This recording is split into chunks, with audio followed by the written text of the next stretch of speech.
السلام علیکم ورحمۃ اللہ۔ رمضان المبارک کے آخری عشرے میں اعتکاف کرنا نبی کریم صلی اللہ علیہ وسلم کی مستقل سنت ہے۔ آپ صلی اللہ علیہ وسلم ہر رمضان میں آخری عشرے میں اعتکاف فرمایا کرتے تھے۔ اسی طرح بعض احادیث میں اعتکاف کی بہت زیادہ فضیلت وارد ہوئی ہے۔ چنانچہ حضرت ابن عباس رضی اللہ تعالیٰ عنہ کا ارشاد منقول ہے کہ جو شخص رمضان المبارک کا اعتکاف ایک دن بھی کرے تو اللہ تعالیٰ اس کو 3 خندقیں جہنم سے دور فرما دیتے ہیں۔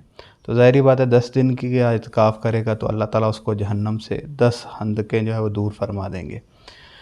اعتکاف کرنا شرعاً سنت موقدہ علی الکفایہ ہے۔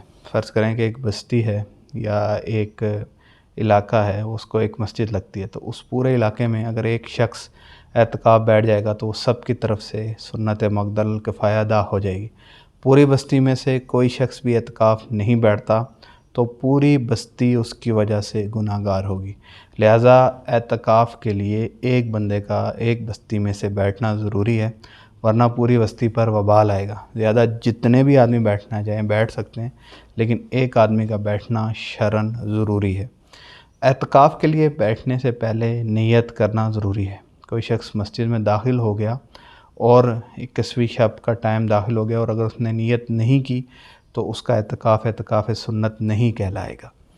اعتکاف کا جو وقت ہے وہ جیسے ہی 20ویں شب ختم ہو تو طلوع غروب آفتاب سے پہلے آپ مسجد کے اندر داخل ہو جائیں۔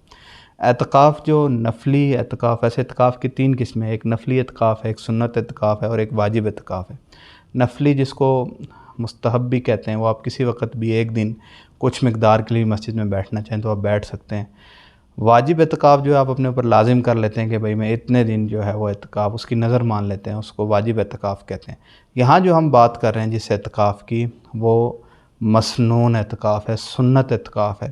وہ جو ہے وہ 20ویں شب جب سورج غروب ہو اس سے پہلے مسجد میں داخل ہو جانا اور جیسے ہی عید المبارک کا جو ہے وہ چاند نظر آئے تو اٹھ جانا، اس کے درمیان کے وقت کو جو ہے وہ مسنون اعتکاف کہا جاتا ہے۔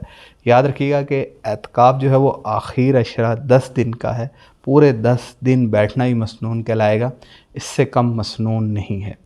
اعتکاف کا جو مقصد حضور اقدس صلی اللہ علیہ وسلم نے بیان فرمایا ہے وہ شب قدر کی تلاش ہے۔ شب قدر اگر کسی کو نصیب ہو جائے تو ظاہری بات ہے اعتکاف پڑھنے والے کو تو ویسے ہی نصیب ہو جائے گی، تو مقصود اس کا یہ بھی ہے کہ شب قدر کی تلاش میں۔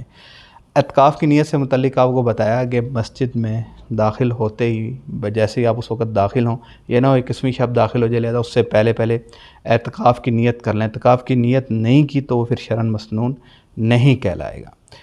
اعتکاف کے اندر کیا کیا امور کرنا جائز ہیں، کن امور کو آپ نہیں کر سکتے، اس میں ویسے فقہاء نے ان کو 2 چیزوں کے اندر تقسیم کیا۔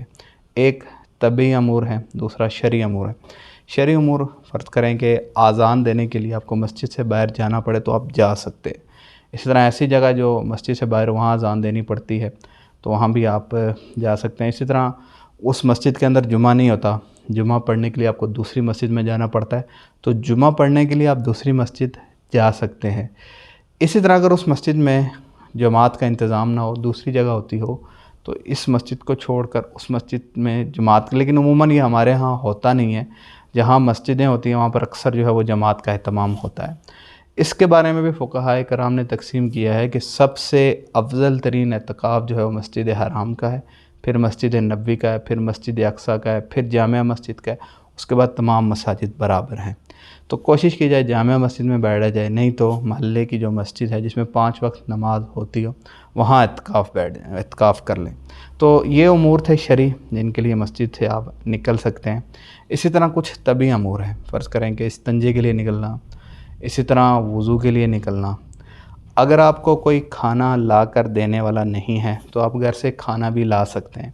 اگر اس مسجد کے اندر استنجے کا انتظام موجود نہیں ہے، لیٹرین وغیرہ، تو اس کے لیے بھی اگر وہ چاہے جتنی بھی دور ہے اس کے لیے بھی آپ قضائے حاجت کرنے کے لیے، استنجا کرنے کے لیے بھی آپ جا سکتے ہیں۔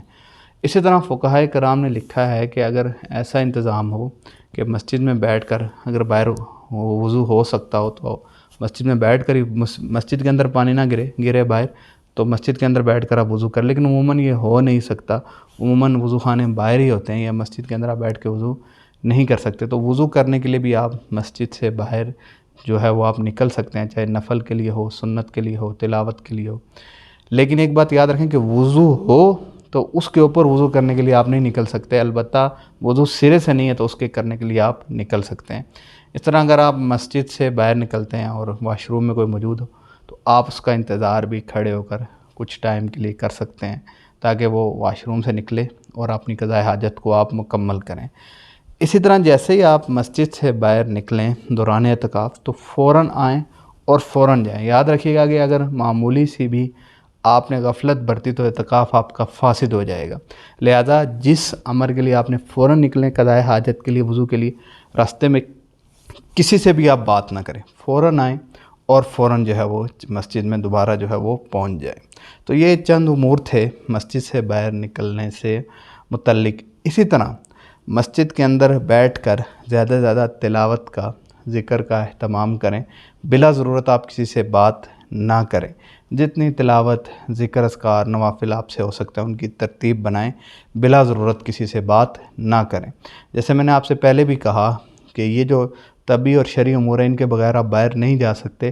اگر کچھ لمحے کے لیے بھی اگر آپ مسجد سے باہر ان کے علاوہ اگر آپ نکلیں تو شرعاً آپ کا اعتکاف جو ہے وہ فاسد ہو جائے گا۔ تو یہ اعتکاف سے متعلق کچھ مسائل تھے۔ اگر اس میں آپ کو کوئی بات سمجھ میں نہ آئی ہو تو ہم سے ضرور پوچھیے گا۔ جزاک اللہ خیر۔